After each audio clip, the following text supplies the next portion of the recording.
Sin Cara Negro vs Sin Cara Azul. With the debut of Sin Cara, WWE was hoping to make him the new Rey Mysterio, helping engage with the Latino audience just like Mysterio had. However, things didn't go exactly as planned. The former Mystico was originally signed to become Sin Cara, and hopes were high for his debut, but after a series of in-ring botches, and when he failed a wellness test, WWE didn't want to just shelf the character. They enlisted Hunico to play the role of Sin Cara instead, and after Mystico would return, still under the Sin Cara persona, the two would eventually face off against one another at the Hell in a Cell 2011 pay-per-view, and again on an episode of SmackDown in a mask vs mask match, where Mystico, who was Sin Cara Azul, would win the match. But it would be Hunico who got to continue on as the character starting in late 2013, as Mystico was later released from WWE shortly after this feud. Sting vs NWO Sting. Over the years, several superstars have donned Sting's face paint to pull the wool over fans' eyes, but maybe none were quite more convincing than Jeff Farmer. As Team WCW was gearing up to take on the NWO inside of War Games at Fall Brawl 1996, they had introduced an NWO Sting, who was actually Jeff Farmer, and had just done a good job at convincing the world that the Stinger had turned on his fellow WCW teammates, and now his alliance was with the NWO. No matter how hard he tried to convince his friends and fellow wrestlers that it wasn't him, and that he hadn't sold out to the NWO, they just wouldn't believe him. When Sting hit the ring at War Games 96, he annihilated everyone in his path, including the fake Sting. Months later, when fake Sting would appear in the ring with Eric Bischoff, the real Sting would arrive, snatch up the phony Sting and deliver the Scorpion Death Drop, dropping him like a bad habit once and for all. Ethan Page vs the Karate Man. Before moving on to AEW, Ethan Page wrestled in Impact Wrestling, but was written off TV in a very unique way. As Page was getting ready to depart from Impact, he began blaming his tag team partner for his losses. Meanwhile, his alter ego, Karate Man, was gearing up for a match against all-ego Ethan Page at the Hard to Kill 2021 pay-per-view. But unfortunately, the execution of this cinematic match was poor, and Page ranted about it on Facebook, stating that sadly, he had no control over the creative of the final product and the editor refused to send it to him before the pay-per-view aired. This meant that Ethan saw the match happen live alongside his family and was just as confused and perplexed at the poor production value that had been put into the cinematic bout, which saw the Karate Kid kill Ethan Page by ripping his heart out of his chest, Mortal Kombat style. Al Snow vs Head. One of the more bizarre gimmicks to come out of ECW and WWE's Attitude Era was Al Snow and his mannequin head. It seemed that only Al Snow himself could hear and speak to the head, and it could speak back to him. This would lead to some funny chants from the crowd with "We want Head." However, Al would usually argue to himself by talking to Head, and when things became too much for Al, he would face Head in a hardcore match on an episode of Sunday Night Heat in 1999.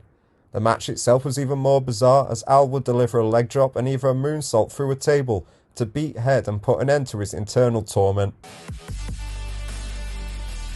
Twin referees. In what turned out to be one of the greatest angles in wrestling history, Andre the Giant challenged Hulk Hogan to a rematch from their WrestleMania 3 Classic for the WWE Championship.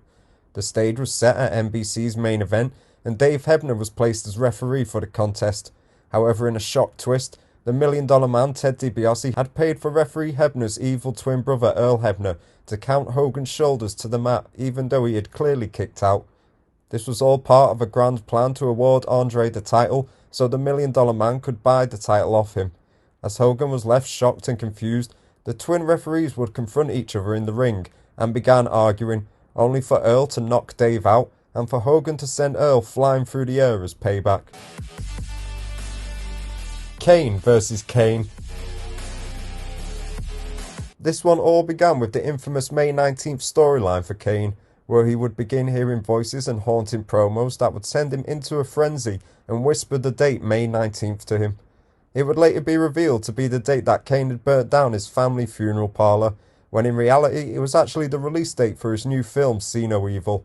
As the date arrived, nothing happened, but a week later, another Kane oddly appeared on Monday Night Raw to confront the real Kane. However, this Kane was dressed as the original Kane from his debut and chokeslammed the real Kane, laying him out in the ring. The pair would face off at Vengeance 2006, where the fake Kane would pick up a dominant win.